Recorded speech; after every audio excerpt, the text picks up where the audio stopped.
It was one of those perfect Friday mornings when everything just felt right. The sun was shining through the office windows, and Lisa had finally decided to take her assistant's advice about doing surprise store visits.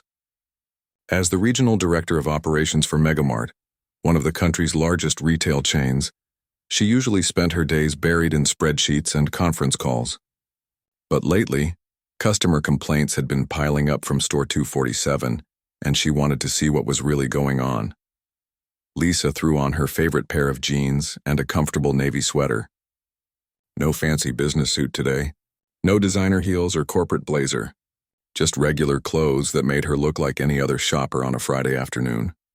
She grabbed her keys and headed out, thinking this would be a good way to see how her stores really operated when the big boss wasn't expected. The drive to store 247 took about 30 minutes through busy city traffic. Lisa had visited this location a few times before, but always in her official capacity, with advance notice and a full entourage of district managers. Today felt different. Today she was just going to walk in like any regular customer and observe.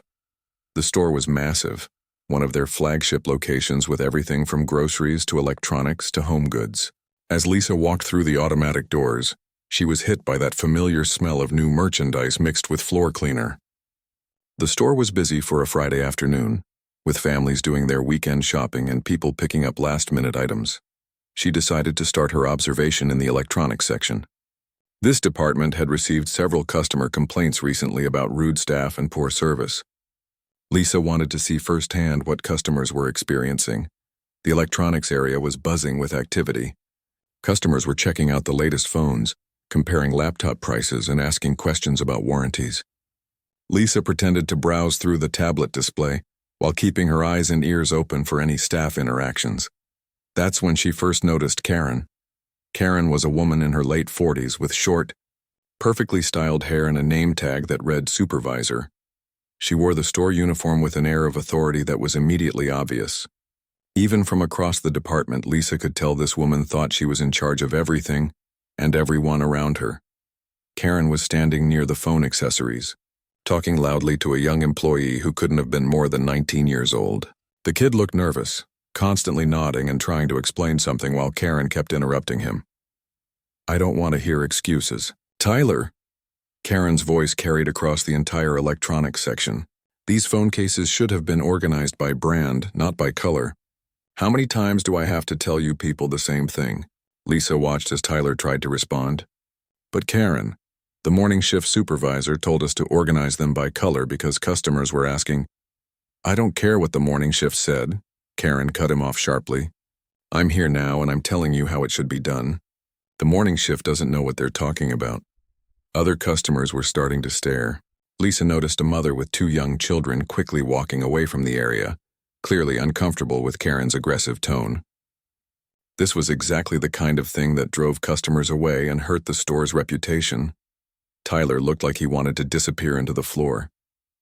He mumbled something about fixing the display right away and started moving phone cases around with shaky hands. Karen stood there watching him, arms crossed, making comments about how young people these days don't listen to instructions. Lisa felt her stomach tighten. This was bad management at its worst. You don't humiliate employees in front of customers, especially not for something as minor as display organization. She made a mental note to address this behavior, but first, she wanted to see more. She moved to the laptop section, pretending to compare different models while keeping an eye on Karen. Within 10 minutes, she witnessed Karen snap at 2 more employees and make a sarcastic comment to a customer who asked about a price match policy. The customer, an elderly man, had politely asked if the store would match a competitor's price on a tablet. Karen's response was cold and dismissive. "Sir, we don't price match every little thing. If you want to shop somewhere else, that's your choice. But don't expect us to lose money just because you found something cheaper down the street." The old man looked hurt and confused. "I'm sorry, I just thought. The sign over there says you do price matching." "The sign has conditions," Karen replied curtly. "Most people don't qualify." Lisa watched as the elderly customer walked away empty-handed, looking embarrassed. This was absolutely unacceptable. Not only was Karen wrong about the price matching policy, but her attitude was driving away loyal customers. Lisa decided it was time to test Karen's customer service skills herself. She walked over to the customer service area of the electronics department, where Karen was now standing behind the counter, typing something on the computer with obvious irritation. "Excuse me," Lisa said politely. "I was wondering if you could help me understand your return policy for electronics." Karen looked up from her computer with an expression that immediately said she was annoyed by the interruption. She looked Lisa up and down, taking in the casual jeans and sweater, and her expression became even more dismissive. "Returns are 30 days with receipt," Karen said flatly, not even making eye contact. Next, Lisa remained calm and friendly. "I understand that, but I was curious about the specific conditions. For example, if something breaks within the first week, do I need to go through the manufacturer, or can I return it here directly?" Karen's expression shifted to one of barely contained irritation. "Look, lady, the policy is 30 days with receipt. If you can't understand that, maybe you should shop somewhere simpler." The comment stung, not because it hurt Lisa's feelings, but because it perfectly illustrated everything that was wrong with the customer service culture in this store. Karen had just insulted a customer for asking a perfectly reasonable question about store policy. "I'm sorry," Lisa said, maintaining her polite tone. "I wasn't trying to be difficult. I just wanted to make sure I understood before making a purchase." Karen sighed dramatically and rolled her eyes. "Fine. If something breaks in the first week, bring it back with your receipt, the original box, all the accessories, and we'll see what we can do. But don't expect us to just take your word for it if you don't have everything." Her tone was condescending and rude, as if she was talking to a child who couldn't understand basic concepts. Lisa noticed other customers in line behind her were looking uncomfortable with Karen's attitude. "Thank you for explaining that," Lisa said. "I appreciate your time." As Lisa walked away from the customer service counter, she felt a mix of disappointment and determination. This was exactly why their customer satisfaction scores were dropping. Employees like Karen created a hostile environment that drove customers away and made shopping unpleasant. But Lisa also felt something else: curiosity. She wondered just how far Karen would push this attitude. Would she continue to be rude and dismissive? How did she treat other customers throughout the day? And most importantly, how did the other employees react to her behavior? Lisa decided to continue her observation. She wanted to see the full picture before taking any action. Little did she know that her casual Friday shopping trip was about to become one of the most memorable days of her career.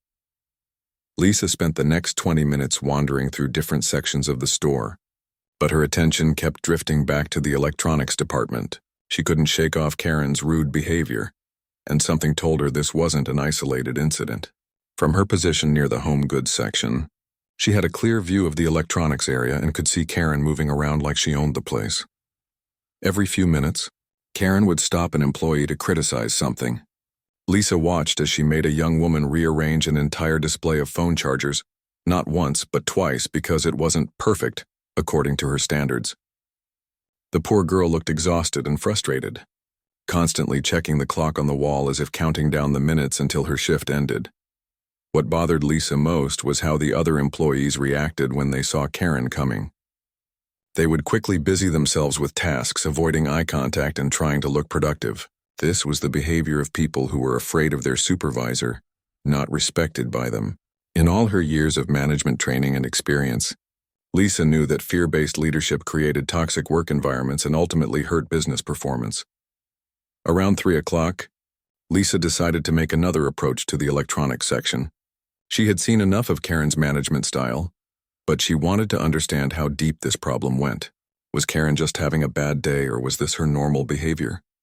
This time Lisa walked directly to the tablet display where Karen was standing, organizing products with an obsessive attention to detail that seemed more about control than actual customer service.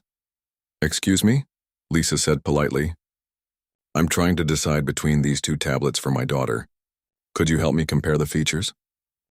Karen looked up with an expression that immediately conveyed her annoyance at being interrupted again. She recognized Lisa from their earlier interaction at the customer service counter, and her attitude became even more dismissive. "They're both tablets. They do the same thing. Pick whichever one you want," Karen said curtly, not even glancing at the products Lisa was pointing to.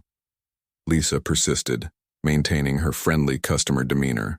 I understand they're similar, but I was hoping you could help me understand the differences in processing speed and battery life. The specifications are a bit confusing. Karen's face showed clear irritation. Look, I don't have time to give you a technology lesson. If you can't figure out which tablet to buy, maybe you should ask someone else or come back when you've done your homework. The comment was not only rude but completely unprofessional. Lisa felt her jaw tighten, but she kept her expression neutral. This was valuable information about how customers were being treated in her store. "I'm sorry if I'm bothering you," Lisa replied calmly. "I just thought since you're the supervisor, you might be able to help customers make informed decisions." Something about Lisa's calm response seemed to irritate Karen even more. Perhaps it was the polite tone, or maybe the fact that Lisa wasn't backing down from her reasonable request for help. Whatever it was, Karen's attitude shifted from dismissive to openly hostile. "Listen here," Karen said, stepping closer to Lisa with an aggressive posture. "I don't like your attitude. You come in here asking questions like you're testing me or something. I've been working retail for 15 years and I know when someone is trying to cause trouble." Lisa was genuinely surprised by the accusation. "I'm not trying to cause trouble. I'm just trying to buy a tablet and wanted some help from someone knowledgeable." "Don't play innocent with me," Karen snapped. "I can spot difficult customers from a mile away. You think you're so smart with your little questions and your polite act, but I see right through it." Other customers in the electronics section were starting to notice the commotion. Lisa could see people slowing down their shopping, pretending to look at products while actually listening to Karen's increasingly loud voice. Some customers were moving away from the area entirely, clearly uncomfortable with the hostile atmosphere. "I really don't understand why you think I'm being difficult," Lisa said, keeping her voice calm and reasonable. "I'm just a customer trying to make a purchase." Karen's response was even more aggressive. "That's exactly what difficult customers always say. They act all innocent and polite, while they're secretly planning to complain to management or leave bad reviews online." "Well, let me tell you something. I've dealt with people like you before and I'm not going to let you push me around." The situation was escalating beyond anything Lisa had expected. She had come to the store to observe customer service, but she was now experiencing the worst kind of customer treatment imaginable. What made it even more shocking was that it was coming from a supervisor, someone who should be setting a positive example for the entire team. "I think there's been a misunderstanding." Lisa tried one more time to de-escalate. "I genuinely just wanted help choosing a tablet. I didn't mean to upset you." But Karen was beyond reasoning at this point. Her voice got even louder, attracting attention from across the entire department. "Don't try to gaslight me. I know exactly what you're doing. You're one of those customers who thinks they're entitled to special treatment. Well, this isn't some fancy boutique where we're going to kiss your feet just because you walk through the door." Lisa looked around and noticed that several employees had stopped what they were doing to watch the confrontation. Their faces showed a mix of embarrassment and resignation, as if they had witnessed Karen's outbursts many times before. None of them seemed surprised by their supervisor's behavior, which told Lisa everything she needed to know about the work culture in this department. Tyler, the young employee Karen had been yelling at earlier, was standing near the phone accessories with wide eyes. He looked like he wanted to help but was too afraid of Karen's reaction to intervene. An older female employee behind the customer service counter was shaking her head slightly, clearly disapproving of Karen's behavior, but not willing to confront her supervisor. "Ma'am, is everything okay over here?" Lisa turned to see a security guard approaching.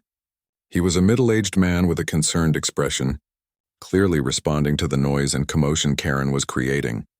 "Everything's fine, Dave," Karen said quickly, suddenly aware that she had attracted unwanted attention. "Just dealing with a difficult customer who doesn't want to follow store policies." The security guard looked confused. "What policies?" "I just heard raised voices and wanted to make sure everyone was safe." Karen's face flushed red. She realized that her outburst had been loud enough to summon security, which made her look unprofessional in front of her subordinates and customers. Instead of backing down or apologizing, though, she doubled down on her aggressive approach. "This customer has been harassing me and asking inappropriate questions," Karen told the security guard. "She's being disruptive and making other customers uncomfortable." Lisa couldn't believe what she was hearing. Karen was not only lying about the situation, but actually trying to get her in trouble with security for the crime of asking about tablet specifications and store policies. The security guard looked at Lisa, taking in her calm demeanor and reasonable appearance, then back at Karen, who was clearly agitated and defensive. His years of experience had taught him to read situations, and something about Karen's story didn't add up. What kind of inappropriate questions? The security guard asked Karen. Karen seemed to realize she hadn't thought her story through. She was asking about returns and trying to confuse me with complicated questions about tablets. She's obviously planning to cause problems. The security guard's expression showed he wasn't buying Karen's explanation. He had probably dealt with actual difficult customers before, and Lisa clearly didn't fit that profile. "Ma'am," he said to Lisa politely, "were you just asking about products and store policies?" "Yes, that's exactly what I was doing," Lisa replied calmly. "I was hoping to buy a tablet and wanted some information to help me choose." The security guard nodded and turned back to Karen. "I don't see any problem here. Customers are allowed to ask questions about products." Karen's face became even redder. Being contradicted by security in front of her employees and customers was clearly not what she had expected. Instead of accepting the situation gracefully, she became even more defensive and hostile. "You don't understand," Karen told the security guard. "I can tell when someone is going to be trouble. This woman is going to complain about everything and try to get free stuff. I've seen it 100 times before." Lisa realized that Karen had created an entire narrative in her mind about who Lisa was and what her intentions were, based on nothing more than polite questions about store policies and product features. This level of paranoia and hostility toward customers was far worse than anything Lisa had imagined when she decided to do this surprise visit. The situation was spiraling completely out of control, and Lisa knew she had a decision to make. She could walk away and address this through proper channels later, or she could see just how far Karen was willing to take this power trip. Something told her that walking away now wouldn't give her the full picture of what customers were experiencing in her store. She decided to stay and see what happened next. The security guard, Dave, was clearly trying to defuse the situation. He had dealt with plenty of real customer complaints and actual security issues, and this didn't look like either one.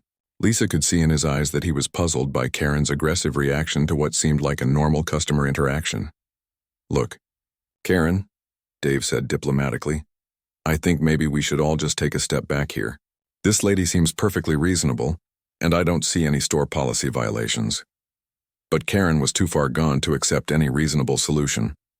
The fact that security wasn't automatically taking her side seemed to make her even more determined to prove that she was right, and Lisa was somehow a threat to the store.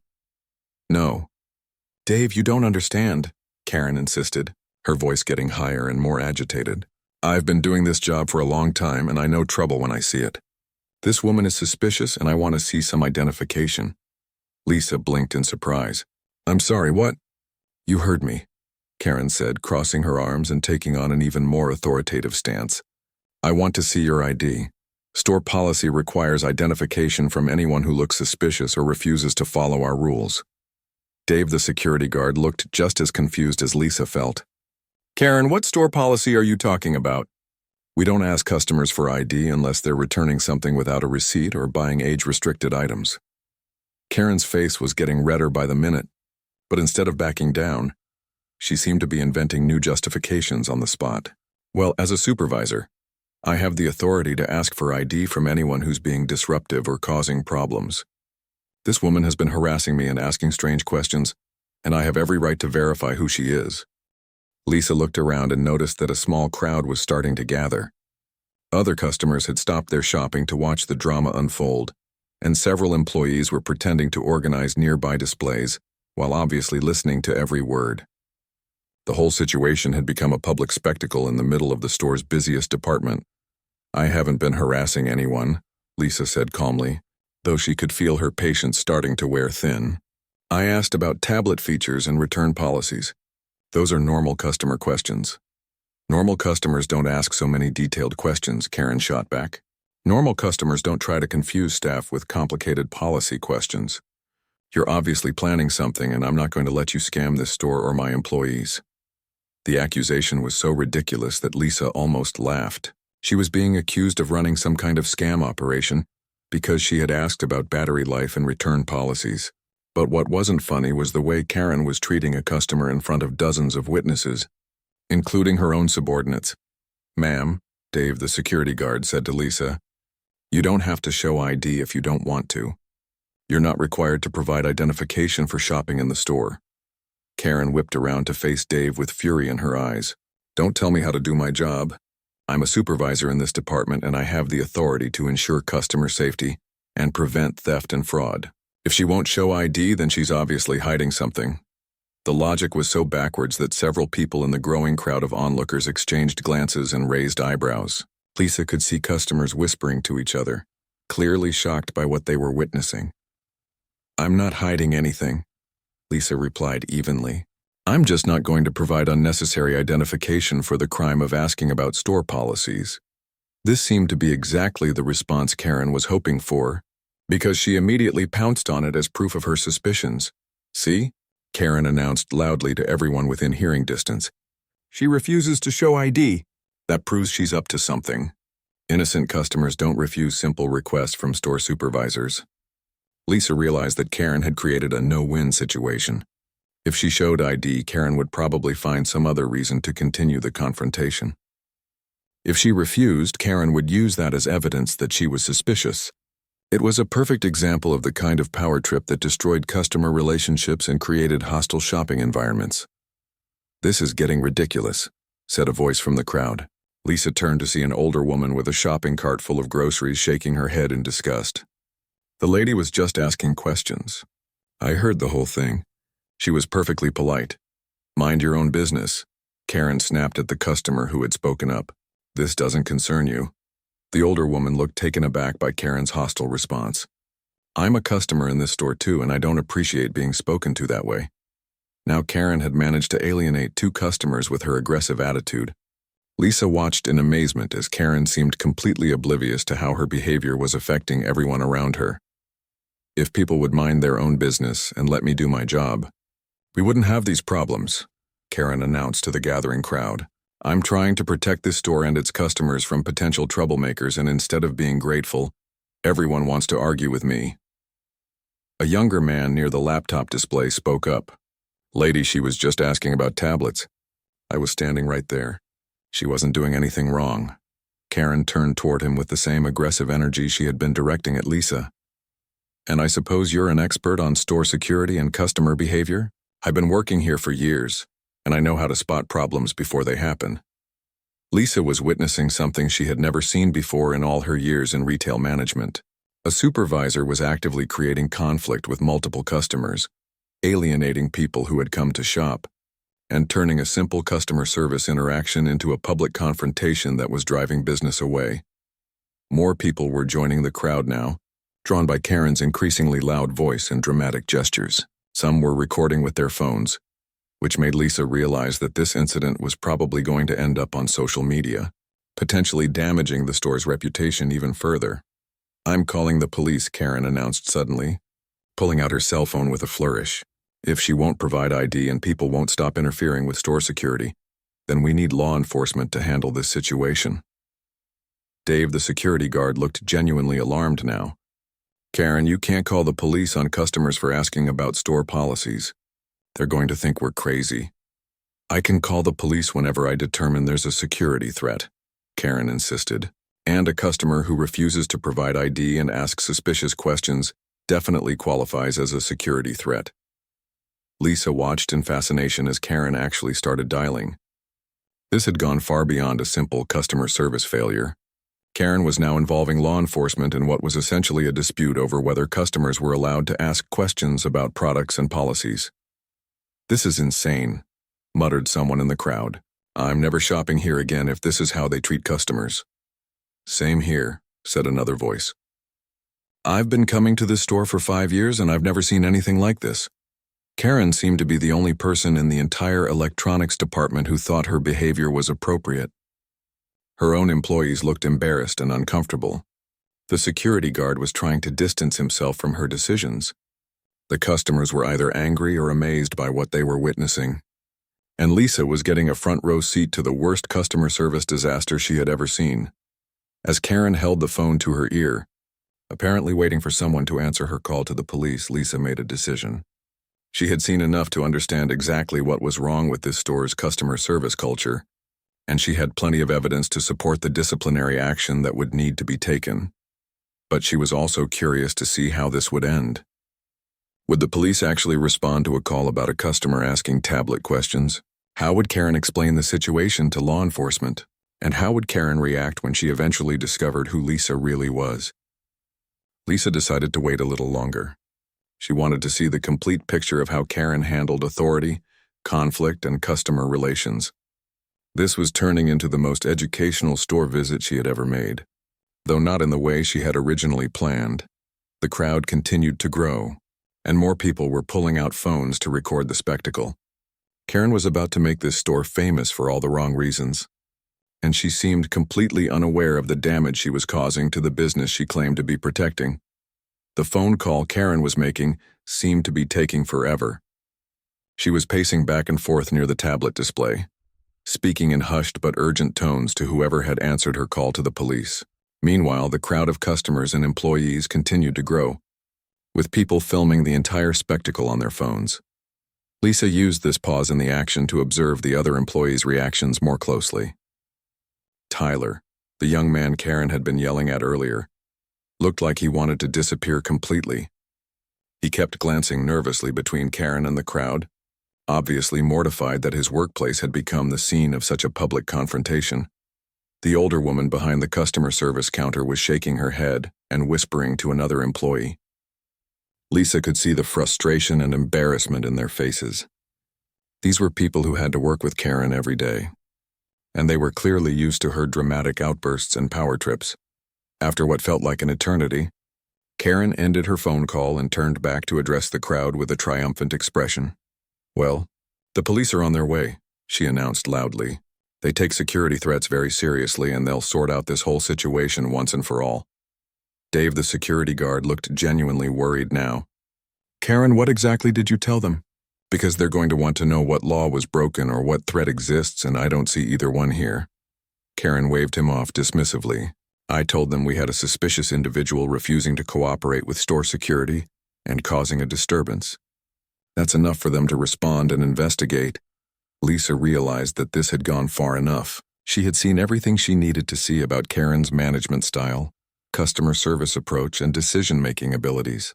More importantly, she couldn't let this situation continue to escalate and potentially involve law enforcement in what was essentially a workplace discipline issue. It was time to reveal who she really was before the police arrived, Lisa said calmly. "I think we should call the store manager. I'd like to speak with whoever is in charge of this location." Karen laughed mockingly. "Oh, now you want to talk to the manager? That's typical. Difficult customers always want to complain to management when they don't get their way." "Well, fine, but the manager is going to hear about your suspicious behavior and refusal to cooperate with store policies."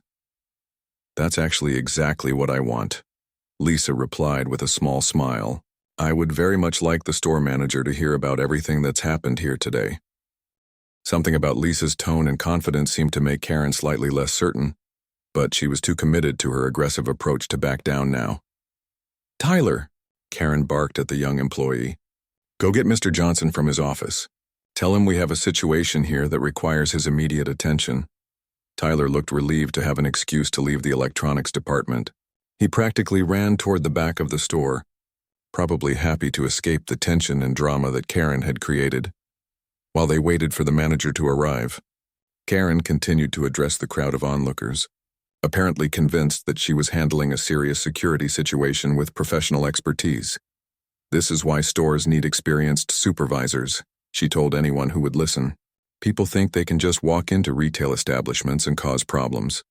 But those of us with years of experience know how to spot trouble before it gets out of hand." A middle-aged man in the crowd spoke up. "Lady, I've been watching this whole thing, and the only trouble I see is coming from you. That woman was perfectly polite, and you've been rude and aggressive from the start." Karen's face flushed red again. "Sir, you don't know what you're talking about. Customer service is about protecting the store and its legitimate customers from people who want to cause problems or take advantage of our policies." "No," said the older woman who had spoken up earlier. "Customer service is about helping people and treating them with respect. What you've been doing is the opposite of good customer service." Lisa watched this exchange with growing amazement. Karen had managed to turn an entire crowd of customers against her, and she still seemed to think she was handling the situation correctly. It was a masterclass in how not to manage people or provide customer service. After about 5 minutes, Tyler returned with a tall, well-dressed man in his 30s. Lisa recognized him immediately. It was Michael Johnson, the store manager she had personally hired about 8 months ago. Michael was one of her success stories, a young manager with excellent potential who had been promoted from district supervisor to store manager based on his outstanding performance reviews. Michael walked quickly toward the electronics department, looking concerned and confused about why he was being summoned to deal with a customer situation that apparently required police involvement. As he got closer to the crowd, his eyes scanned the faces of the people gathered around, trying to assess the situation. Then his eyes met Lisa's, and his expression changed completely. The color drained from Michael's face as he recognized his regional director standing in the middle of what appeared to be a major customer service disaster. Lisa could see the moment of realization hit him. His ultimate boss was here, witnessing whatever crisis Karen had created, and he had no idea how long she had been observing the situation. "Ms. Rodriguez," Michael said, his voice slightly shaky as he used Lisa's professional name. I didn't know you were visiting the store today." The effect of Michael's words on Karen was immediate and dramatic. She had heard that name before. Every employee in the company knew who Regional Director Lisa Rodriguez was. She was the executive who made decisions about store operations, employee promotions, and disciplinary actions for the entire district. Karen's expression shifted from confident authority to confusion, then to growing horror as the implications of the situation began to dawn on her. The suspicious customer she had been harassing, the woman she had demanded identification from, the person she had called the police about, was her boss's boss's boss. "Ms. Rodriguez," Karen stammered, her aggressive demeanor crumbling in an instant. I had no idea. I didn't realize." Lisa looked at Karen with a calm, professional expression that somehow managed to be more intimidating than any angry outburst could have been. "Hello, Karen," Lisa said quietly. "I think we need to have a conversation about customer service standards and appropriate workplace behavior." The crowd of onlookers was starting to understand that something significant was happening. Even if they didn't know exactly who Lisa was, they could tell from Michael's respectful tone and Karen's sudden panic that the woman Karen had been treating so poorly was someone very important in the company hierarchy. Michael quickly began trying to assess and control the situation. "Ms. Rodriguez, I apologize for whatever has happened here. Can someone please explain what's going on?" Dave, the security guard, stepped forward. "Michael, Karen called me over here because she said this customer was being disruptive and asking suspicious questions. But from what I observed, the customer was just asking normal questions about products and store policies. Karen demanded to see her ID and called the police when she refused to provide it." Michael's face went from pale to completely white. His regional director had been treated like a criminal by one of his supervisors in front of dozens of customers, some of whom were recording the entire incident on their phones. "The police are coming," Karen said weakly, as if suddenly realizing that having law enforcement respond to investigate her boss was probably not going to help her situation. Lisa nodded calmly.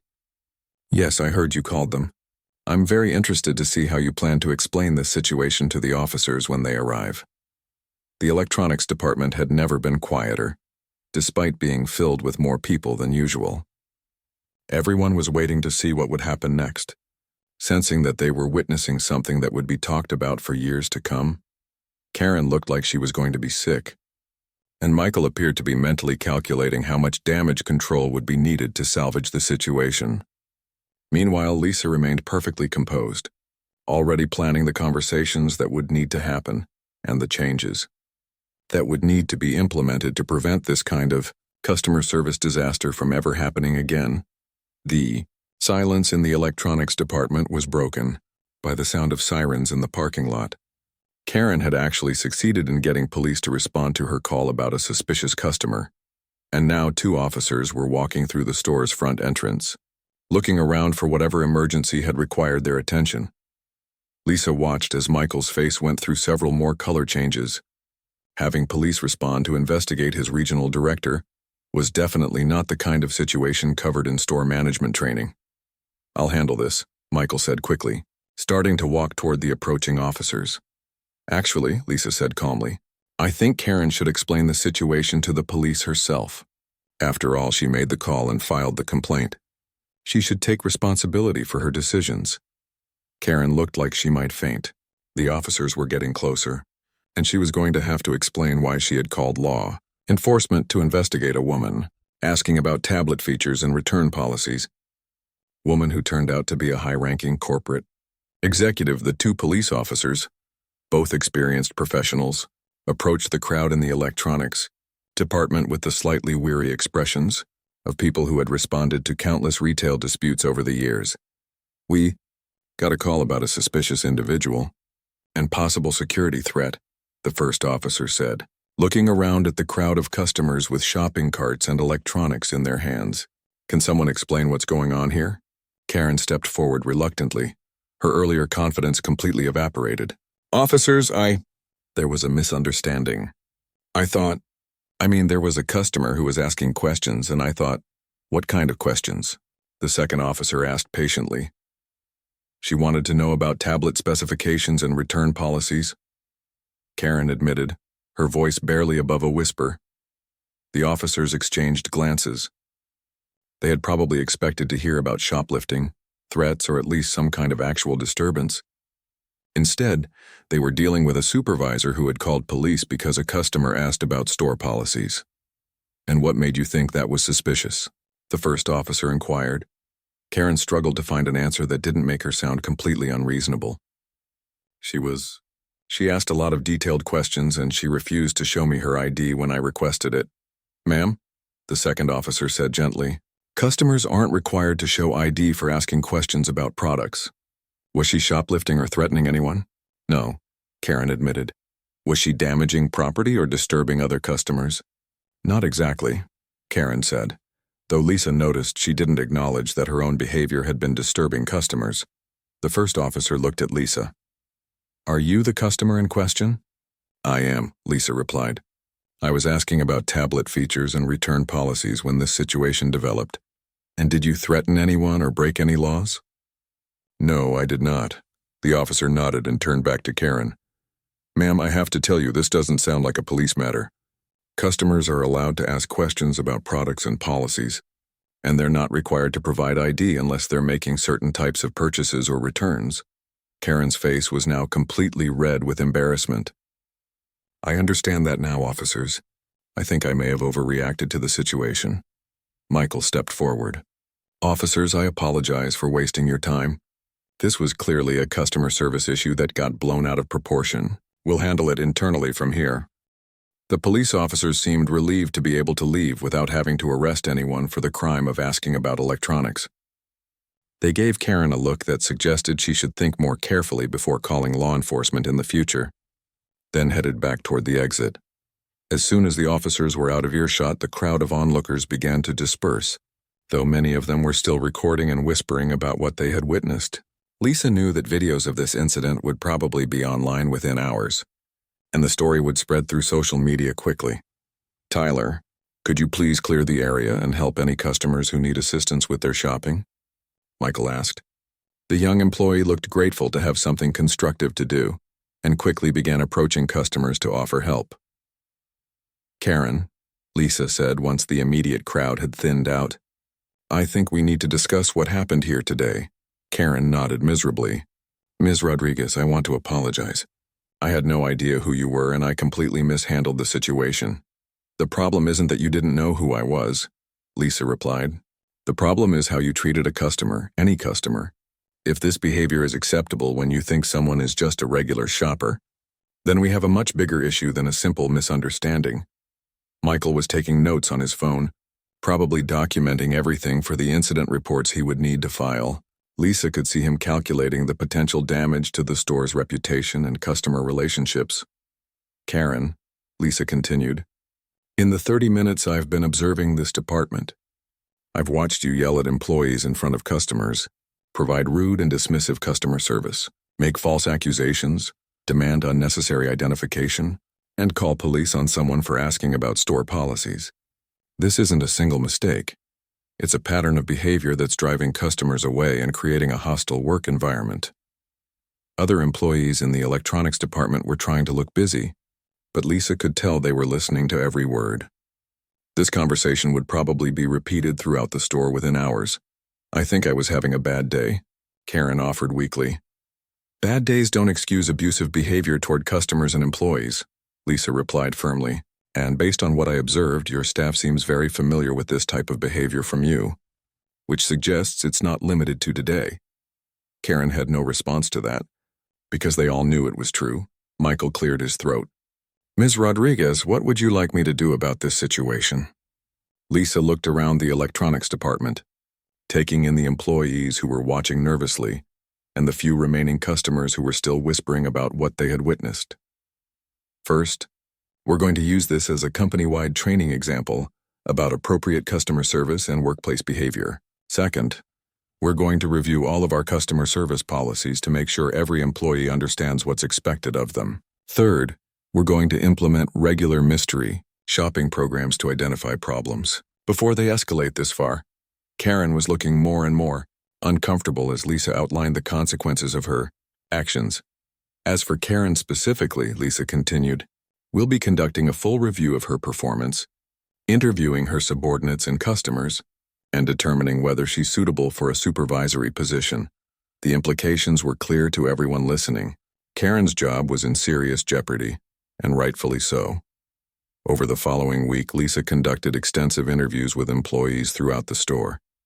She discovered that Karen's aggressive behavior was well known among the staff, and several good employees had requested transfers to other departments, specifically to avoid working under her supervision.